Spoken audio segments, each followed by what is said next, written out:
दोस्तों, यह बात तो आपने सुनी होगी कि कर्मों का फल और भाग्य का लिखा कभी नहीं मिटता। हम अच्छे कर्म और बुरे कर्म नीचे धरती पर करते हैं और हम सोचते हैं कि हमें कोई नहीं देख रहा, लेकिन एक अलौकिक शक्ति है जो हमेशा हम पर नजर रखती है। जैसा बीज बोओगे वैसी ही फसल प्राप्त करोगे, यह कहावत आपने सुनी ही होगी। जैसे आप कर्म करोगे वैसा ही आपको फल भी प्राप्त होगा। लेकिन मेरा एक सवाल है, क्या आप इस बात पर यकीन करते हैं कि जैसा आप कर्म करते हैं वैसा ही आपको फल भी मिलता है? आइए इस कहानी के माध्यम से समझते हैं। नमस्कार दोस्तों, कोट्स प्रेरणा यूट्यूब चैनल में आपका दिल से स्वागत है। गांव में रघु नाम का किसान रहता था। उसके परिवार में सिर्फ रघु और उसकी पत्नी रहती थी। एक दिन वह किसान और उसकी पत्नी अनाज बेचने के लिए दूसरे नगर गए थे। जब वह अनाज बेचकर दूसरे नगर से अपने नगर आ रहे थे, दोनों अनजान शहर में एक सुनसान रास्ते से जा रहे थे।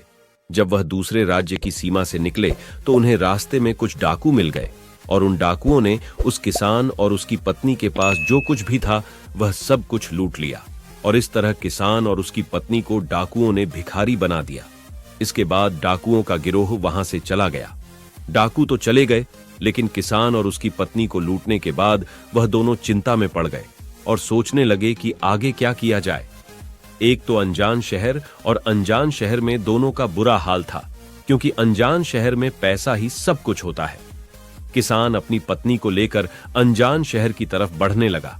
उसे यह चिंता खाई जा रही थी कि अब मैं क्या करूं, और करूं तो करूं कैसे।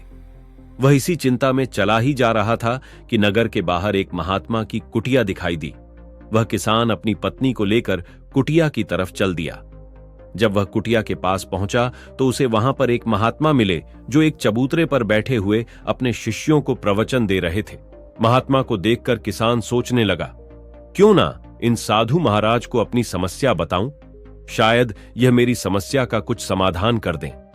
ऐसा विचार करके वह किसान उन साधु महात्मा के पास पहुंच गया और उन्हें प्रणाम किया। फिर बहुत ही विनम्र स्वर में उसने अपनी समस्या उन महात्मा को बताई और कहने लगा, महाराज, यदि किसी तरह आप मेरी पत्नी को किसी सेठ के पास गिरवी रखवाकर मुझे कुछ पैसे दिलवा दें तो आपकी बड़ी कृपा होगी। जब साधु ने किसान की बात सुनी तो उस साधु महात्मा को उस किसान पर दया आ गई। साधु ने अपने परिचित सेठ के बारे में बताया और उस किसान को उसके पास भेज दिया। किसान अपनी पत्नी को लेकर उस सेठ के पास पहुंच गया और उस सेठ से हाथ जोड़कर कहने लगा, सेठ जी, मुझे कुछ पैसों की आवश्यकता है। मेरे पास गिरवी रखने के लिए और तो कुछ नहीं है, बस मेरी पत्नी है। आप मेरी पत्नी को गिरवी रखकर मुझे कुछ पैसे दे दीजिए। मैं उन पैसों से कोई व्यापार करके जल्दी ही आपकी रकम ब्याज सहित वापस कर दूंगा और अपनी पत्नी को आपसे छुड़ा लूंगा। तब तक मेरी पत्नी आपके दिए हुए पैसों में आपके पास गिरवी रहेगी। सेठ ने जब उस किसान की बात सुनी तो वह पैसे देने के लिए तैयार हो गया और पैसों के बदले में किसान की पत्नी को अपने पास गिरवी रख लिया। किसान सेठ के पास अपनी पत्नी को गिरवी रखकर और उस सेठ से कर्ज लेकर व्यापार करने के लिए आगे बढ़ गया। किसान ने उन रुपयों से अनाज का व्यापार शुरू कर दिया। वह अब किसान से व्यापारी बन गया। अब सस्ते दामों में किसानों से अनाज को खरीदता था और दूसरे जरूरतमंद किसानों को महंगे दामों में बेच देता था। इस प्रकार रघु ने उन पैसों से बहुत ही कम समय में अच्छा खासा धन अर्जित कर लिया। जब रघु ने खूब पैसा कमा लिया तो 8 महीने बाद फिर रघु उसी नगर में वापस लौट आया, जिस नगर में वह अपनी पत्नी को उस सेठ के पास गिरवी रख कर गया था। रघु नगर में आकर सीधा उस सेठ के पास पहुंच गया और सेठ के पास पहुंच कहने लगा, सेठ जी, मैं 8 महीने पहले आपके पास अपनी पत्नी को गिरवी रख कर गया था। आप अपना हिसाब करके मुझसे रुपए ले लीजिए और मेरी पत्नी को मुझे वापस लौटा दीजिए। यह सुनकर उस सेठ ने कहा, भाई क्या बताऊं, आज से 3 महीने पहले की बात है। तुम्हारी पत्नी अचानक बीमार पड़ गई और उस बीमारी के कारण तुम्हारी पत्नी की मृत्यु हो गई। मैंने तुम्हारी पत्नी का बहुत इलाज भी करवाया, अच्छे से अच्छे वैद्य को बताया, लेकिन मैं फिर भी तुम्हारी पत्नी को नहीं बचा सका। रघु ने जब उस सेठ के मुंह से यह सुना तो रघु यह सुनकर बड़ा दुखी हुआ। फिर थोड़ा धीरज रखकर उस सेठ से बोला, सेठ जी, जो होना था वह तो हो चुका है। शायद मेरे नसीब में ही ऐसा लिखा हुआ था। वह मेरे साथ रहती, तब भी आयु पूरी होने पर उसे मरना ही पड़ता। होनी को कौन टाल सकता है। फिर भी आप अपने पैसे मुझसे ले लीजिए ताकि मुझे इस बात का संतोष हो जाए कि मैंने अपना कर्ज दिया और मैंने आपका कर्ज चुका कर अपनी पत्नी को गिरवी रखने के कलंक से खुद को बचा लिया। रघु की बात सुनकर वह सेठ बोला, नहीं भाई, अब मैं तुझसे वह पैसे कैसे ले सकता हूं? जब मैं तुम्हारी अमानत ही तुम्हें नहीं लौटा सकता तो अपना कर्ज वापस लेने का मुझे कोई हक नहीं है। रघु ने बार बार सेठ से अपना कर्ज वापस लेने का आग्रह किया, परंतु सेठ नहीं माना। उदास भाव से रघु जब वहां से निकला तो रास्ते में फिर उसी स्थान पर पहुंचा गया जहां पर वह उन साधु महात्मा से पहली बार मिला था। हमेशा की तरह साधु महात्मा अपने चबूतरे पर बैठे हुए अपने शिष्यों को प्रवचन सुना रहे थे।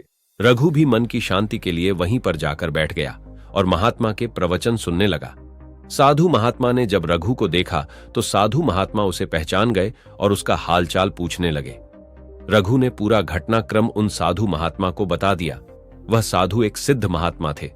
रघु की बात सुनकर उस साधु ने कहा, भाई, उस सेठ ने तेरे साथ धोखा किया है। तेरी पत्नी निश्चित रूप से जीवित है भाई। तेरी पत्नी को या तो उस सेठ ने अपने घर में छुपा लिया है या फिर उस सेठ ने तेरी पत्नी को अपने किसी परिचित के यहां दूर किसी जगह पर भेज दिया है। अब तू ऐसा कर, यहां के राजा के पास चला जा और राजा के दरबार में जाकर प्रार्थना करना कि राजा साहब मेरी पत्नी को सेठ से दिलवा दो, क्योंकि इस नगर का जो राजा है वह बहुत ही बुद्धिमान व्यक्ति है। वह निश्चित ही तेरी पत्नी को उस सेठ पर जोर डालकर तुझे दिलवा देगा। उसके दरबार में ही तुम्हारा फैसला होगा।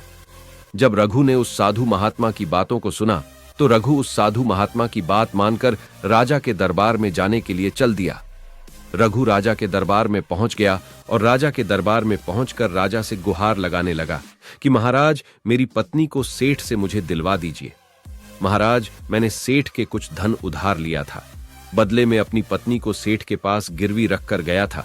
जब मैं धन लेकर अपनी पत्नी को उस सेठ के पास लेने गया तो वह कह रहा है कि उसका देहांत हो गया है। वह झूठ बोल रहा है। रघु की प्रार्थना सुनकर राजा ने सेठ को दरबार में बुलाया और उससे कहा, सेठ, क्या यह बात सच है कि यह किसान कुछ रुपयों के बदले मैं अपनी पत्नी को तुम पास गिरवी रखकर गया था? सेठ ने स्वीकार करते हुए कहा कि हां राजन, किसान की यह बात बिल्कुल सच है। राजा ने फिर कहा, तुम इसकी पत्नी को क्यों नहीं लौटा रहे हो? राजा की बात सुनकर वह सेठ बोला, कैसे लौटा सकता हूं महाराज? मैंने इस किसान को बता तो दिया कि आज से 3 महीने पहले इसकी पत्नी की मृत्यु हो चुकी है। महाराज, अब मैं धर्मराज के पास जाकर तो इसकी पत्नी को वापस नहीं ला सकता। राजा ने पूछा, कोई गवाह तुम्हारे पास जो इस बात की पुष्टि कर दे कि इसकी पत्नी की मृत्यु हो चुकी है? तो सेठ बोला, जी महाराज, इस बात की पुष्टि वह अच्छी तरह से कर देगा जिसने इस व्यापारी की पत्नी का इलाज किया था। वह 4 व्यक्ति भी इस बात की गवाही दे देंगे जो इसकी पत्नी को शमशान में जलाकर आए थे। उस सेठ ने यह बात इतने आत्मविश्वास के साथ कही कि राजा को भी उस पर भरोसा हो गया। तब राजा ने रघु से कहा, भाई, अगर तुम्हारी पत्नी जीवित होती तो हम तुम्हें अवश्य दिलवा देते। अब तो हमारी भी मजबूरी है। इस प्रकार राजा ने रघु को समझा बुझाकर वापस भेज दिया। रघु फिर से साधु महात्मा के पास पहुंच गया और जो कुछ दरबार में राजा और सेठ ने कहा वह सारी बातें साधु महात्मा को बता दी।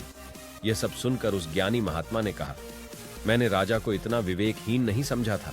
मुझे दुख है कि उसने तुम्हारे साथ कोई न्याय नहीं किया। उस राजा ने सेठ की बातों पर तो यकीन कर लिया और तुम्हें समझा बुझाकर मेरे पास वापस भेज दिया। अब तुम मेरी एक बात सुनो। तुम एक बार फिर से राजा के पास जाओ और उसे कहना कि सिर्फ 3 घंटे के लिए वह अपनी राजगद्दी पर मुझे बैठने का अधिकार दे दे। तब मैं राजा को बताऊंगा कि न्याय कैसे किया जाता है और न्याय किसे कहते हैं। रघु एक बार फिर से राजा के दरबार में पहुंचा और जैसा उस साधु महात्मा ने कहा था उसने राजा से कह दिया। राजा ने रघु की यह बात सुनी तो यह सुनकर राजा ने कहा, मुझे 3 घंटे के लिए राजगद्दी छोड़ने में कोई ऐतराज नहीं है। यदि ऐसा करने से तुम्हें न्याय मिल जाएगा तो मैं 3 घंटे के लिए उस साधु महात्मा के लिए अपनी राजगद्दी छोड़ दूंगा। तुम उन महात्मा को राज दरबार में ले आओ। रघु ने जब राजा के यह वचन सुने तो रघु साधु महात्मा के पास गया और उन साधु महात्मा को राज दरबार में ले आया। जब साधु महात्मा राज दरबार में पहुंच गए तो राजा ने अपनी राजगद्दी उन साधु महात्मा को सौंप दी। फिर राजगद्दी पर विराजमान होते ही साधु महात्मा के सामने उस सेठ को दरबार में प्रस्तुत किया और उससे कहा, सेठ जी, आपने कहा कि इस किसान की पत्नी आपके पास रहते हुए 3 महीने पहले ही स्वर्ग सिद्धार गई और आपका कहना है कि आपके पास इसकी पत्नी के मरने के गवाह भी मौजूद हैं। क्या मैं उन गवाहों से मिल सकता हूं? फिर राजा बने साधु महात्मा के आदेश पर सेठ के पेश किए गए। सबसे पहले साधु ने उस वैद्य को बुलाया जिसने रघु की पत्नी का इलाज किया था। साधु ने वैद्य से पूछा, क्यों भाई, आपने ही हरीश की पत्नी का इलाज किया था? वैद्य बोला, जी हुजूर, मैंने ही रघु की पत्नी का इलाज किया था। वैद्य की बात सुनकर वह साधु बोला, अच्छा वैद्य जी, मुझे यह बताओ कि तुम रघु की पत्नी का इलाज करने के लिए सेठ के घर जाते थे या फिर रघु की पत्नी इलाज करवाने के लिए तुम्हारे पास आती थी? राजा बने साधु महात्मा की बात सुनकर वह वैद्य राजा से बोला, महाराज, सेठ जी मेरे औषधालय पर स्वयं आकर दवा ले जाते थे। साधु बोला, यानी तुम विश्वास के साथ यह नहीं कह सकते कि वह दवा सेठ रघु की पत्नी के लिए ही ले जाता था या फिर किसी और के लिए? साधु की बात सुनकर वह वैद्य बोला, हां महाराज, यह बात मैं यकीन के साथ तो नहीं कह सकता कि सेठ किसके लिए दवाई ले जाते थे, लेकिन सेठ जी मुझसे दवाई जरूर ले जाया करते थे। वैद्य की बात सुनकर वह साधु बोला, इसका मतलब तो यही हुआ कि तुम मरीज को बिना देखे ही दवाइयां देते हो। यह तो बहुत ही गंभीर है।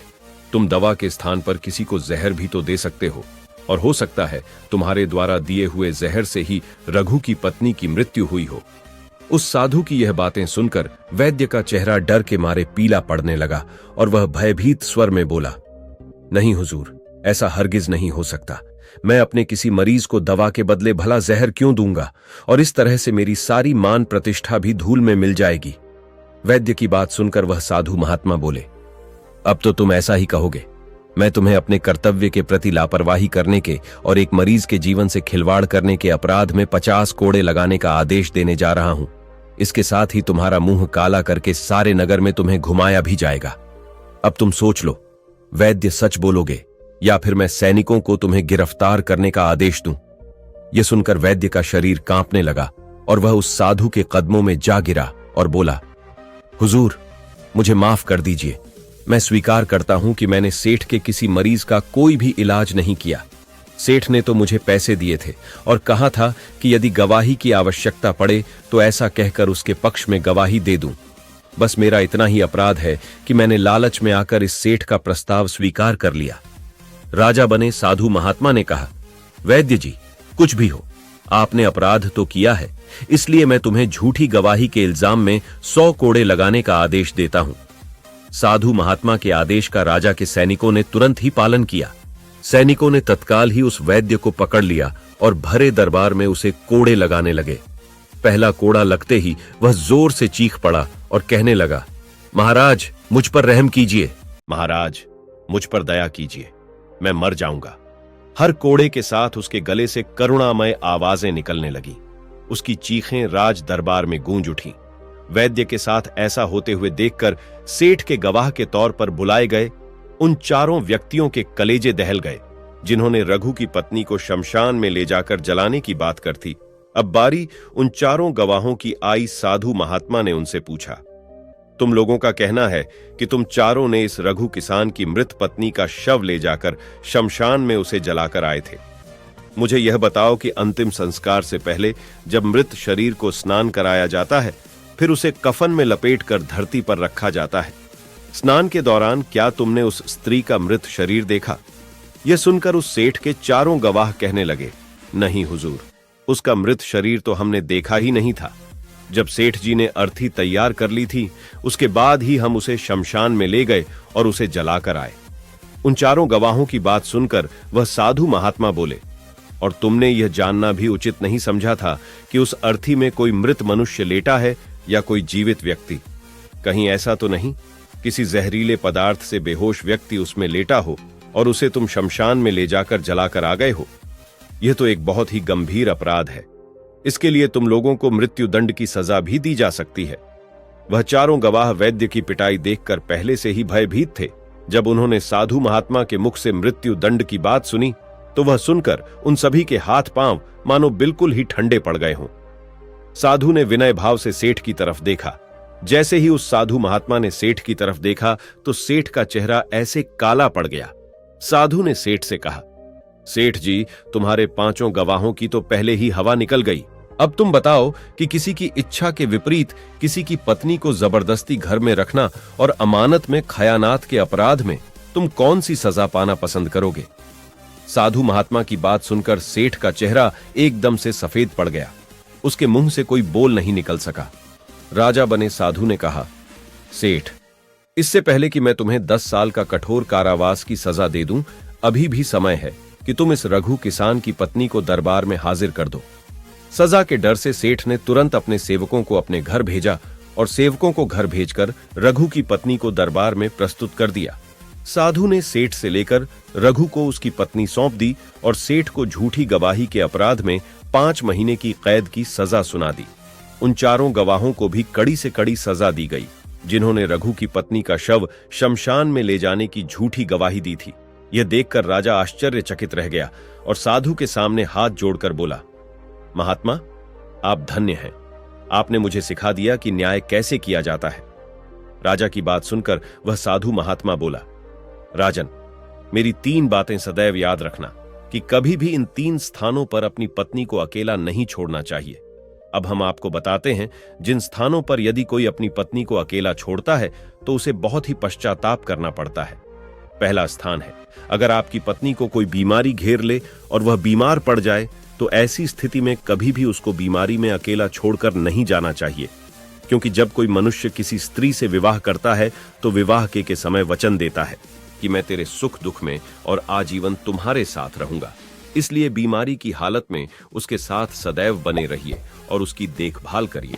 जिस तरीके से पत्नी अपने पति की सेवा करती है, उसी तरह से पति का भी कर्तव्य बनता है कि अपनी पत्नी की सेवा में हमेशा तत्पर रहे। यह आपका कर्तव्य है।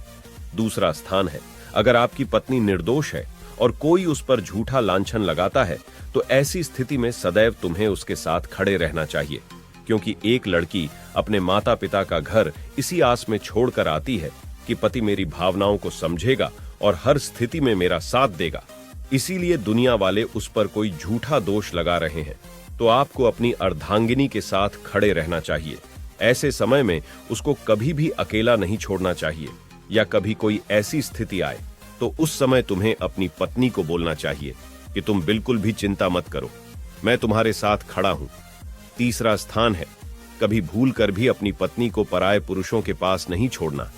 किसी भी परिस्थिति में अपनी पत्नी को किसी अन्य पुरुष के साथ अकेला नहीं छोड़ना चाहिए, क्योंकि आज के समय में किसी का कुछ नहीं पता, कौन कब और किसके साथ दगा कर दे। साधु महात्मा की बात सुनकर रघु और राजा को भी समझ आ गई। दोस्तों, आपने आज के इस वीडियो से क्या सीखा, वह मुझे आप कमेंट में बता सकते। इसी के साथ में उम्मीद है कि आपको आज की वीडियो पसंद आई होगी, तो इस वीडियो को उस इंसान को शेयर करें जिससे यह कहानी सुनने की जरूरत है, और उसी के ठीक बाद चैनल को सब्सक्राइब करें। तो चलिए फिर मिलते हैं ऐसी एक और नई वीडियो में एक नए मैसेज के साथ। तब तक के लिए अपना ख्याल रखें।